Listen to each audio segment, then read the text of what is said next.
Hello, back again, and this is the final race of the year now.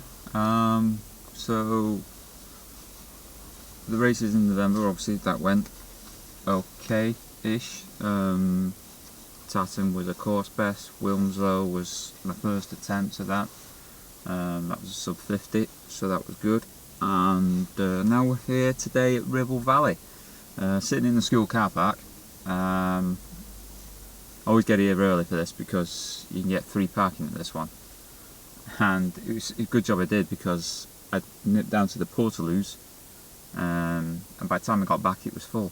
So I was the second one in the car park, but now it's literally full. You can't get anyone else in. So that's what happens in the space of 10 minutes, 15 minutes at tops. So yeah, so Ribble Valley.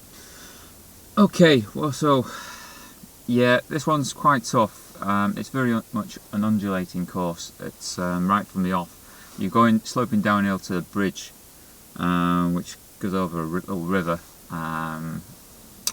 because this is Clitheroe, so it's quite hilly around here. And then as soon as you get over that bridge, you're going up a hill, and it's like that. You're going up and level and then up again for the first 3.5–4 miles, and then there's a bit of a downhill slope after 4 miles back to the set, but you finish going back up the hill to the finish line, so you can't put a massive sprint on. It kills your quads, but they're already dead from the first part of the course. So around here I've never done too great. 1 year I ran, still not in the best shape after getting norovirus, which was great. So that was like a 57–58 minute run or whatever it was that year. Last year wasn't too bad. It was my best time around here, 51 something or other. Forget exactly the time. Like I say, I don't know. I think I've probably got that. I'll just check on the old phone. I think I've got the old stats written down on this one. So what was it? 51:25.91. Yeah, so the miles were all in the 8-minute mile pace last year. 8:01, 8:15, 8:11, and then 8:25, 8:20, 8:23 for the second half. So it was like a 24-minute first half, and then a 25 second 6, second 3 miles for the 6 mile. So yeah, if I can beat 51:25, then that'll be mission accomplished today. I am not looking for sub 50 really, or expecting it anywhere near. Pretty much because my train's been lousy coming in and build up to this. It's been that icy. I've not been able to get out some weekends, and I tend to just run at the weekends. So. And having said that, though, my last training run for this was actually on Monday because of the Christmas period. So I did just under 7 miles on Monday. I've recovered just enough from that, but my glutes and just feel weakened because of not doing all the exercises and stuff for strengthening. And yeah, so the IT bands were suffering really, really badly. By the time I got into about past 6 miles, it was like, yeah, this is getting bad. So I've tried to work them out a little bit this week with the old foam roller and what have you, and stretching a little bit, but obviously did a 45 minutes worth of stretching this morning before I came out. But yeah, it's a tough race this. I don't know what to get, but I've got new trainers from I broke them in. That was the purpose of going out as well on Monday, to break in the new trainers, because these are just arrived. So it's like, these are Gaviota 2s, yeah, that's how you pronounce it, the Hoka. So these are replacing the old Arahai 2s, which were completely dead because there was just nothing in terms of support underneath my bottom of my foot. So I don't know, let's see how these fare. They're a little bit tight at the moment. Look, they're not worn in. As soon as it gets about 30 miles in this, so it's about, what, 5 races or something, then they'll probably be okay. But yeah, I'm not expecting them to be absolutely perfect on my feet. Although last year when I had the other highs, it was the first time I'd worn them here, and I didn't even do any breaking them in training runs or anything last year, so I just ran with them. I thought, yeah, go for it.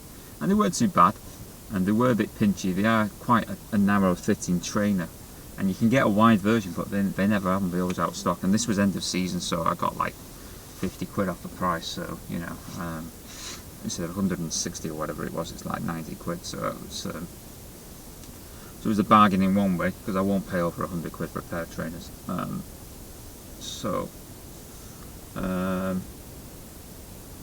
Yeah, so again, this course, undulating, like I say, for the most part. There's a hairpin section as well. I forget whereabouts that is. Is that about halfway, probably? Something probably around that. It's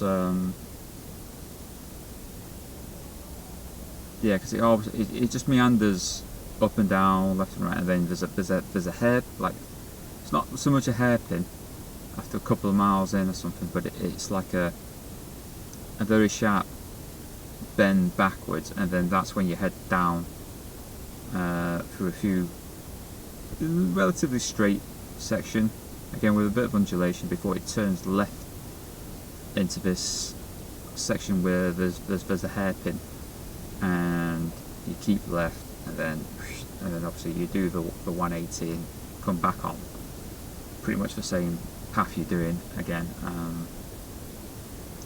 So yeah, that point there, I've just got to try and keep up the pace. If I can get any sub 8 minute miles in, that'll be good, because I didn't have any last year, like I say. It's just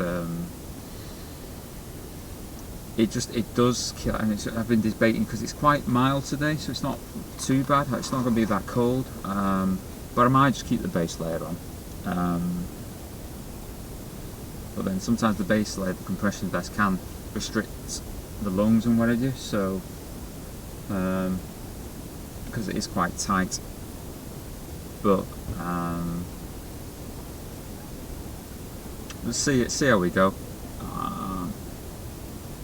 I just tend to put this one in because it's like the final race of the year, and you know, so I mean, year in overall's been good. There's been a lot of improvements. I've had, you know, improvements at Port Sunlight by 7 minutes. I've had a PB at Wigan, so I put that one to bed. I've got 49.28 there. You know, I've had 49.50 at Wilmslow. I've had a 50. I think it's 13 or something at Whitley this year, so that was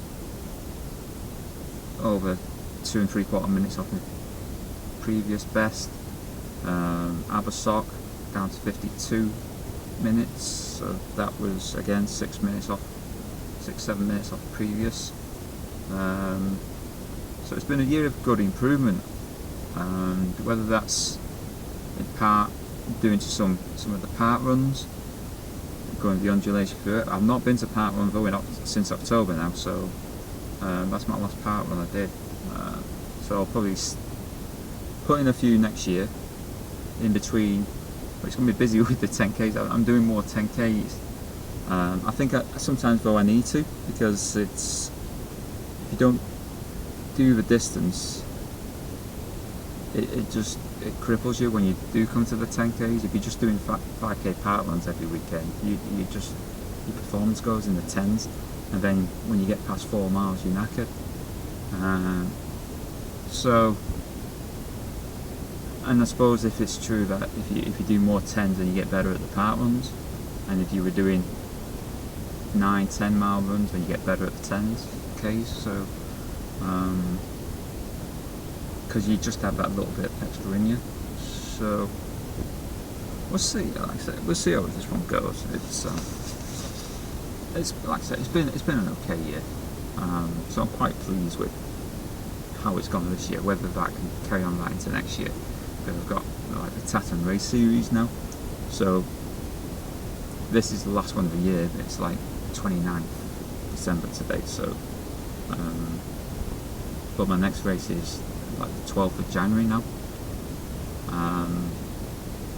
which should keep me going, and then there's like every month apart from June for the Tatton races. So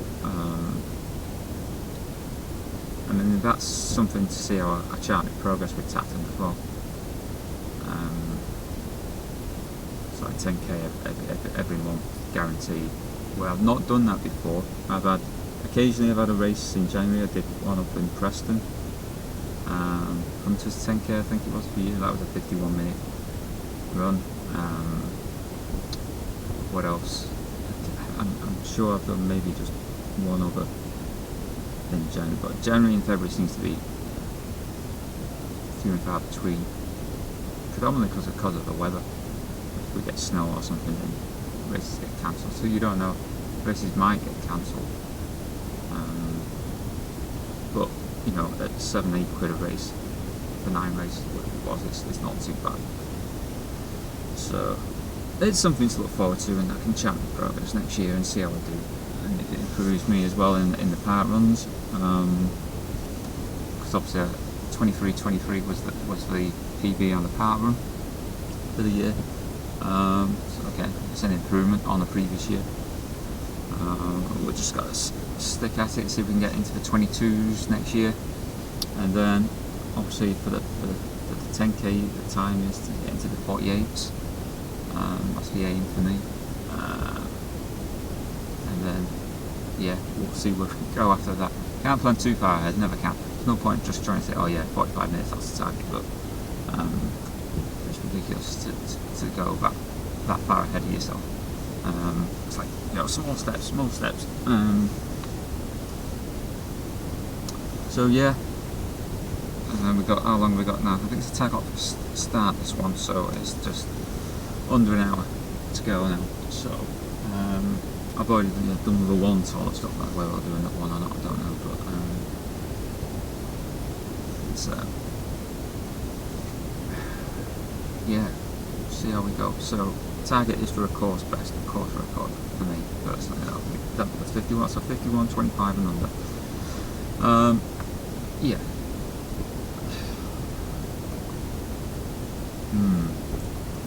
Don't know. It might happen, might not.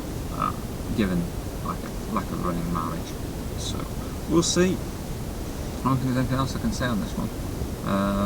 You don't get much in terms of the. It's a cheap race. It's run by Blackburn Harris. It's part also of the Northern Road Running Championships or something like that. Northern Road Race Championships. So you get people like Jonathan Brownlee and some really quick runners turning up. I don't know if Kirsty Longley turned up on this one or not. She might have done it once in the past.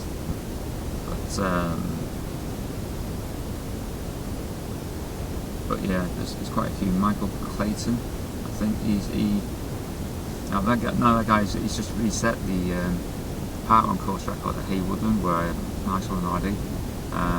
And he's a quick guy. He's just done 15:22 the other week round Haywoodland. So he's on for a 30-minute run here today, definitely. Yeah, I don't know what his PB actually is at 10k, but on a flat I would imagine it's sub 30. He's got to be.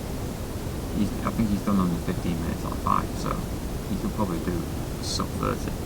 He's got it within it. And if Brownlee turns up today, he's going to be pushed by a lot of people. I don't see like other elite runners so much like Razik and Desimu and all those guys who you know they take on flat courses and nail them.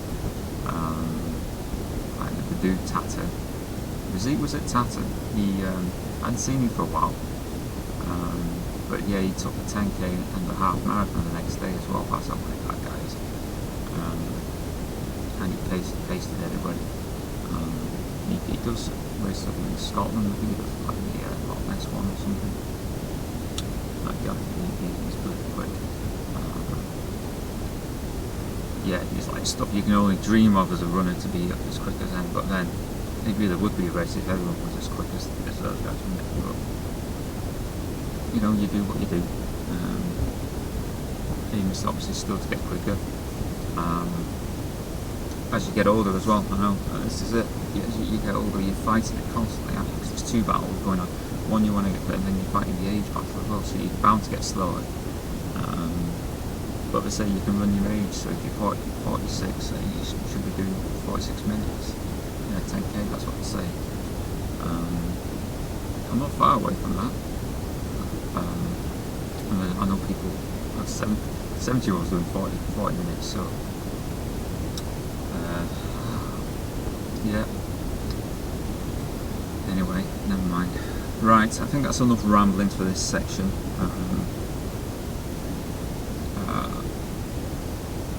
It's just a case of chilling out for a bit, stretching now until the start of the race, and then I'll give you the lowdown of what happened, good or bad, afterwards.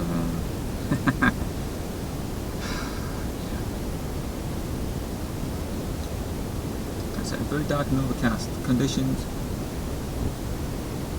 like I said, about 9-10 degrees. It's quite mild. It's not too bad. It's perfect for running today. Normally this race has been cancelled because of snow in the past, but no such worries this year. And flooding as well. Sometimes they get a lot of flooding up here as well, being the Ribble Valley and all that. But yeah, so today we're good. Hopefully I'll come back with the course best. Well, we'll see. We'll see you in a bit, folks. Okay, I'll see you in a bit. Okay, bye. Well, just got back. It's tough, that course, it really is. There. I don't know if it's just because lack of mileage in this last month made it even worse going, but bloody hell, I hate that course, I really do. It's just, even when it comes to the downhill section, you've still got small uphills in it. It's like, you just think, for God's sake, where will it end? And it doesn't, it's relentless. It's just one constant slog. But overall, I may have got myself a course best. Pretty close. I've got 51.22, so that's like 3 seconds up on last year. So if it is a course best, then great. Just gotta wait for the official time in a bit. But so even though it was tough, it was some of the miles. The first mile was quicker than last year by a bit. And that's where it probably helped me, because the other miles looked a bit slower. Strangely, the second to third mile this year seems to just go on forever. It's like I thought, well, have I reached 5k yet? It's like halfway. It's like it seems to take forever. That mile just before it. It's like Christ. But yeah. Maybe I had a quicker mile in the latter half than last year. Maybe, I don't know if it was the 5th mile, maybe it was quicker, or 5 to 6, something, I don't know. But we'll wait and see till we get official time, and obviously I get all the splits off my Garmin for this. But yeah, 51.22, and it was like the last quarter mile was 7:49 pace to the line, which is tough because it's going uphill. But it's like I had to try and push to get to that finish just before last year's time. It was a slog, it really was. Nothing in the I mean, IT band felt like it was tightening up on the left hand side of the leg at about halfway. I thought, oh god, last, please, last. So I managed to scrape through. Medal, yep, if you can see the medal, yeah, focus on that. I don't know if it will, but another Ribble Valley 10k done and dusted. Oh dear. It's like, whew.